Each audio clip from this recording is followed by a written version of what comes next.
Healthcare and senior care is fraught with problems and challenges, but we're also seeing some amazing new clinical treatments and resources.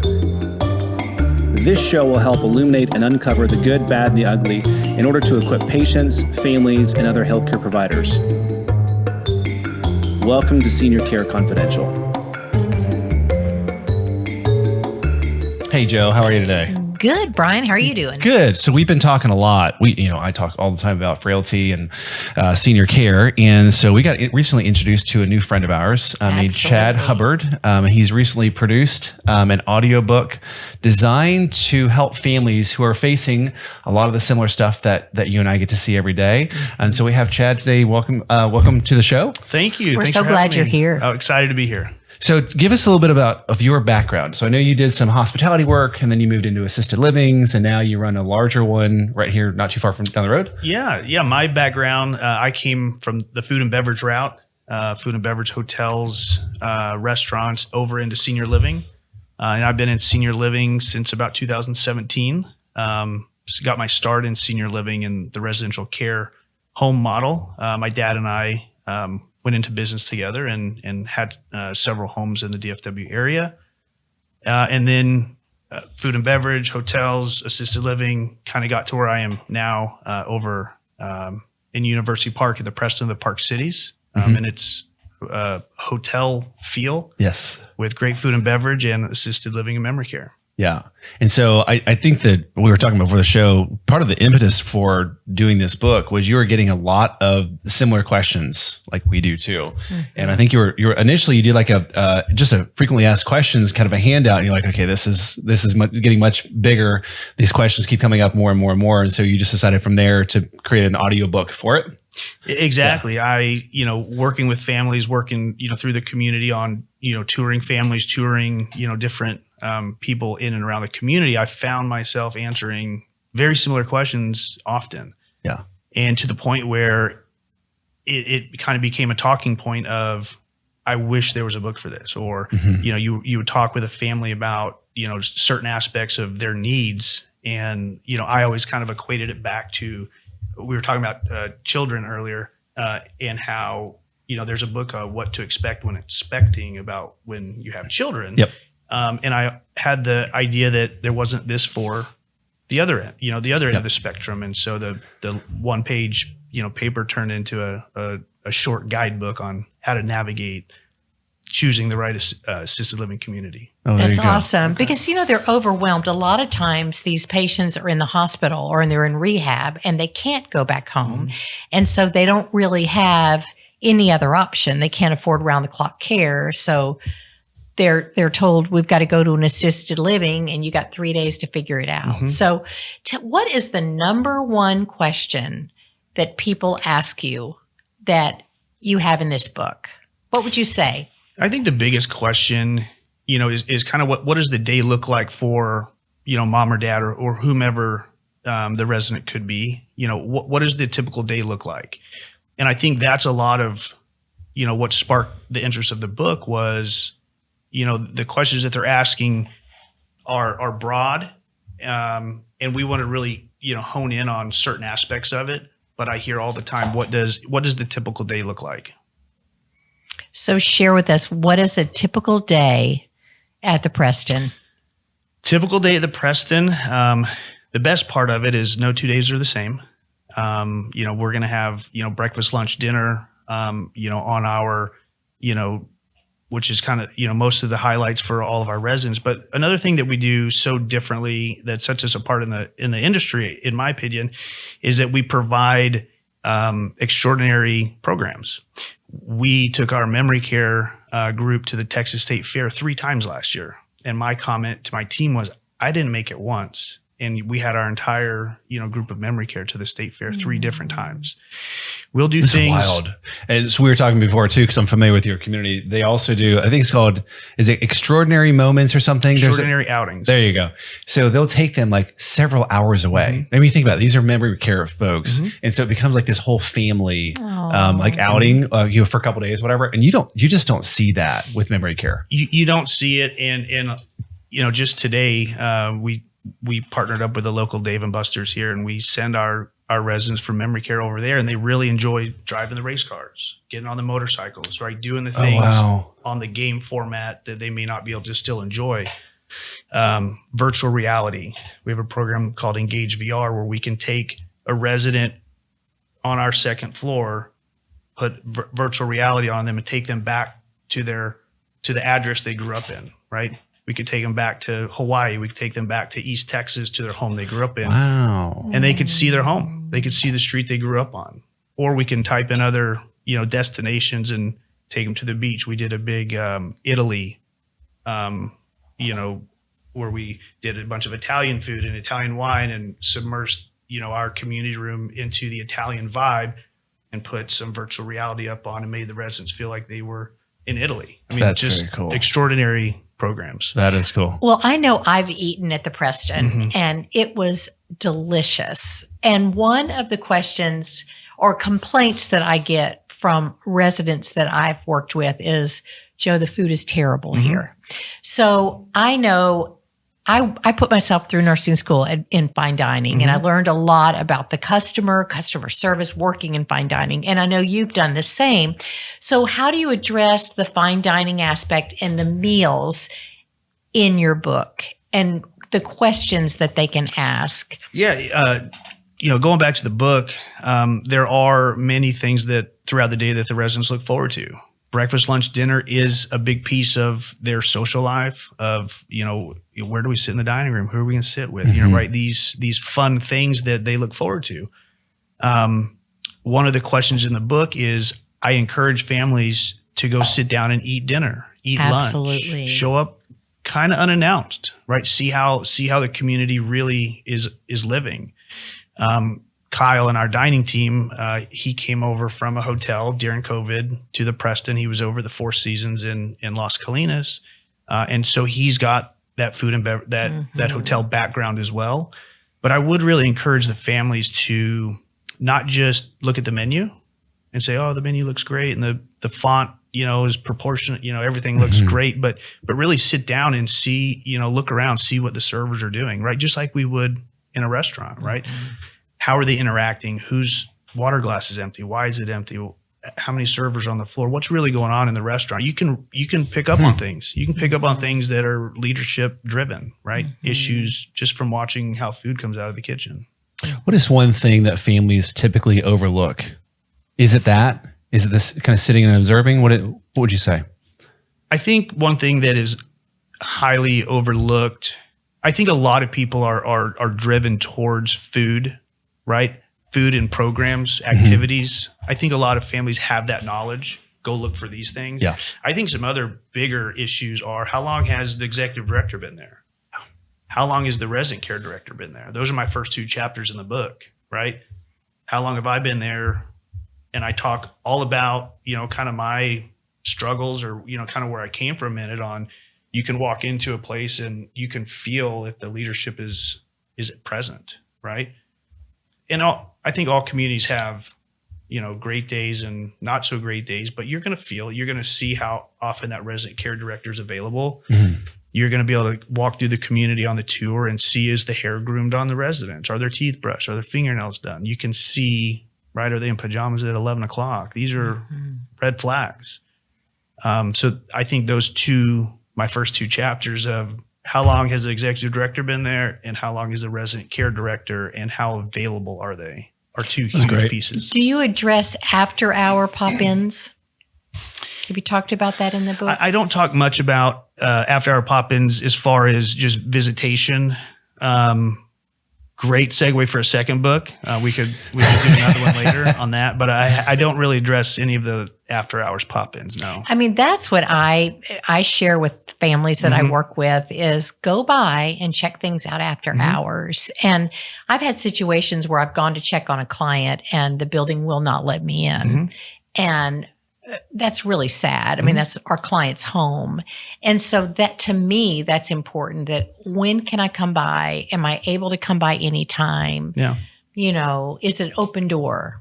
Yeah. And I think in our scenario, we're fortunate enough to have a 24/7 concierge at our front desk. We encourage our families, if they're going to come after 8:00, just give us a ring. Absolutely. Give us a heads up. But they're, like you mentioned, they're always welcome. That's great. What surprised you most about the transition from hotel hospitality to starting with residential cares, but that shift from the hotel world to assisted living? What was the most difficult piece of it? I think after being in senior living for a little while, the biggest difference was just learning all the acronyms and all the different nuances that the senior living world brings. I think there's a lot of similarities in hospitality and the senior living world. I see that. I think we're still bringing a product, right? And this is kind of my metaphor for these things. We were still bringing a beverage and food, right? And how do we bring it as the difference in what's next door? And I still think there's a lot of similarities in the senior living world where, we're providing a peace of mind for a family. Yep. And a lot of people here in town are doing a great job at it. What sets us apart? And I truly think it's the genuine connection that we get. It's the culture that we build and how we solve problems. There's going to be problems every day. Hopefully there are fewer and fewer, but you're going to encounter different things, whether it's a fall, whether, whatever it might be, but how are we going to address it and how are we going to get in front of it for next time? Gotcha. Yeah. And that's one thing, as all of us working with the older adult, I mean, our product is people, the people that we work with, that work for us. And you want to be as, you say you're as good as your worst employee, So that's why it's so important to have great leaders like you. And I will say I've been by a couple of times in the last couple of months just to say hi. And the last time I went by, you all had a choir singing. And how wonderful is that? Right. And then the time before was a symphony. And that's one thing for me. Yes, we've got activities, but what activities? And I've had clients say too, Joe, if I have to color a picture one more time, and make sure those activities are meaningful to an 80-year-old, 75-year-old, something that they'll enjoy. And coloring and doing crossword puzzles, gets very, very old and boring. So I love that about you guys. So what else can you share with us on what families can look for and questions to ask? Some other things. Yeah, I mean, we've talked a little bit about the dining side of things. I would encourage all the families, go eat there, go sit down, go back a second time, eat at the restaurant, eat at the different outlets that the communities have. We talked about executive director. We talked about the clinical leader, right? I think another big one are, what type of services can or can't we bring into the community, right? Some communities won't, some communities will let you bring in x-rays or, IV treatment or, different aspects with different providers bringing those in. Some communities, it's a no, like you can use what we have here. And I think that piece of it, because you're going into the community to let your loved one live there, and you may not know what's coming ahead for treatment, for what's going to happen on their care, on their assessment, on their care plan, and so finding out everything that can be or cannot be provided will help you make a better decision, and just being open with, I don't know what I don't know not to ask, but these are some. That's why I wrote the guidebook, because it's 10 questions, it's 10 short paragraphs, and it's 10 case studies of things that I've seen and how both sides of the coin would lead to different directions. So you mentioned you had some case studies in there. Are there a couple stories that come to mind that kind of highlight some of these? Yeah, I think the biggest two would be kind of in the dining scene, right? The dining scene of, we've had, not necessarily at the Preston, but just over the years, right? You'd have food that, was tasting good, but didn't look good, or like the whole food side of things needs to be current, fresh, rotated, right? Our seniors, I think are this next round of baby boomers that are coming through, that the first wave that went through was very, they liked the softer food. They liked, potatoes, meat, right? This style. this next round of baby boomers coming, they traveled, they did things. So you're saying they're bougie. They are. They don't want cafeteria. They don't want to go to Piccadilly. They Maybe may a not little be discerning, yeah. potatoes, but they may not quite be sushi, but really understanding that we're seeing a different wave. And I think with all of the food and beverage and hotel people infiltrating senior living, What do you think is driving that? Is it demographics? Is it, what is that? I think it's supply and demand. I think it's what people want. I think Like why the shift from hotel to, just because there's a similarity in skill sets, their transferability. very similar, but I also think it's a new concept. It's, we had one of our chefs at one of our California properties on the, not the Hell's Kitchen, but one of those Food Network, right? That's very One of those. cool. And it was kind of the first time that you've seen a senior living chef That's go awesome. back and participate on that side. So I think it's new. This next round of baby boomers is really, they were traveled, right? They ate on airplanes. They did, right? They did kind of the next round of the food scene, and we're really seeing it come through. That's awesome. What was the other part of that question? Just finding just some stories that you can share. Right. So the food side of it, I think the other big one I would lead to would be kind of my role when you walk into the community. Do they meet the family? Do they say hello? Do they shake hands? Did they open a door? Did they pick up a piece of trash off the ground? You can really see their leadership come through. And kind of one of the case studies I talk about in the book about that is, some items are broken and, not looking clean. And, then it kind of, what else is going on back here? If we walk in and this is broken, what's broken that behind the door that they won't let me behind? Yep. Versus kind of the all encompassing, hey, open any door you want, come find, let me show you, our community. I really think those are two big, driving factors for that peace of mind as well for the families. There's that warmth. It's the attention to detail, cleanliness, that kind of stuff. But it's also the warmth of the people that are at the community. Yeah, the so I know, friendliness. and you've done this too. Absolutely. Like there are communities that we really love working with because it's so collaborative.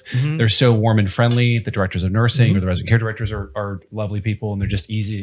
Doors are always open. And then you have the other ones where you walk in, you're like, they couldn't be bothered to talk to you today. You can And feel you're like, it. This It's is yes, it terrible, feels that way when you though. walk. Like she doesn't even, or he doesn't even have to say anything to I me. mean, imagine you the just know it. patient know. or Yeah. the client, if that's the way we're treated, it's terrible. Yeah. I agree. It comes from the top. So a question, this isn't about your book so much, but I get clients that really need memory care, but the adult children want assisted living. And they see mom or dad every day. They don't see the decline like a professional nurse might see or a healthcare professional. Sure. So how do you handle those for those clients that you say, you know what, we've got to try the memory care, give it a chance. So tell us, I don't know if you have any advice on that. I think the advice I would give in that scenario was we have family dynamics, right? Every family has different dynamics, good, bad, and different. It's just who we are. You have a resident who, in the community side, is leaning towards memory care, and then you have the family who's saying, they're not ready, right? This is the scenario you're talking about.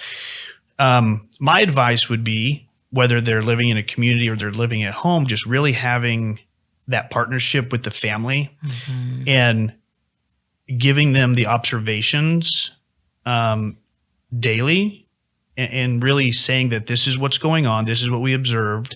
Would you like to, come observe it from afar, versus the other side where you get a once a week update and it's like, well, 3 times this week this happened and you're kind of behind now.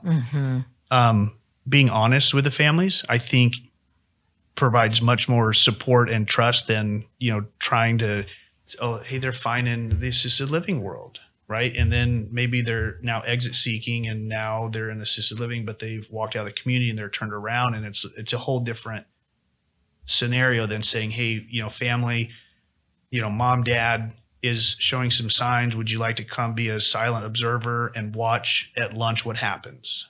And really get their buy-in and the fact that you know that you're looking out for their loved one.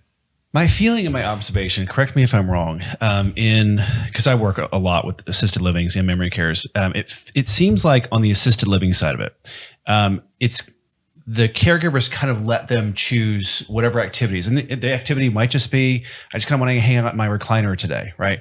Whereas on the memory care side of it, it seems like they pull them in. It's a lot more intentional to get the residents to participate in social activities and, mental activities and those kind of things. Agreed. Okay. 100% So agreed. that's also where I'm going with this, because if we're late to the game of identifying a senior who's starting to tip to, maybe from mild to moderate dementia, we're missing weeks, months, whatever of that mental and social stimulus that actually could help delay Could some benefit. of this. So that's a benefit of Yeah. memory versus assisted. Yeah. Agree. So that, again, to your point, if we're having an honest conversation with family members, like the reality is, if they're on assisted living, they kind of dictate for themselves, like what Right. their activities are.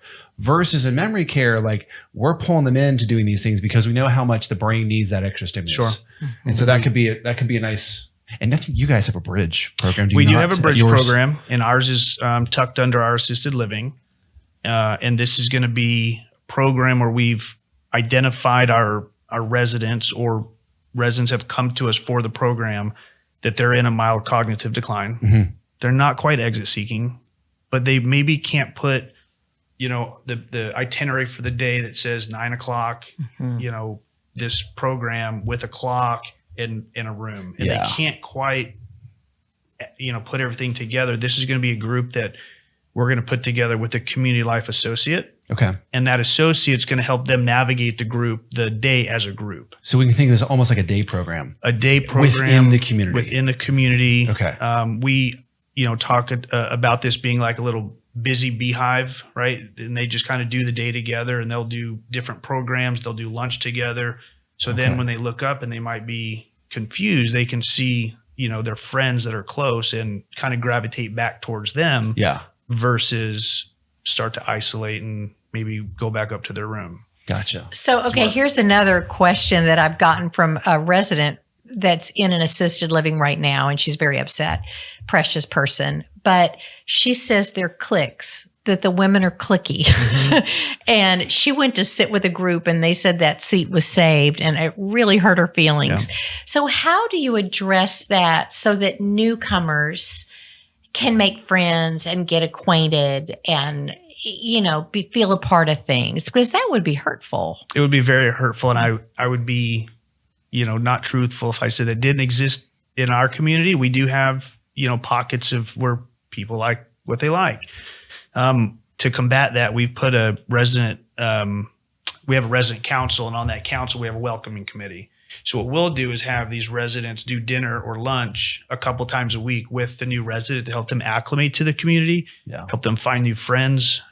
Maybe some of the programs that we do, we know, we'll do a church service, or we'll do, a men's group, or we'll do a different program, and we'll have them go invite to meet more people, right, that they could have Smart. interactions great. with to then sit with them at lunch or dinner. Yeah. And the other thing I like about that too is, we talked last time about there's a social frailty score that is a better indicator than some of our medical and functional ones, which is it's wild. But one of those, remember, was do they volunteer or do they work for pay?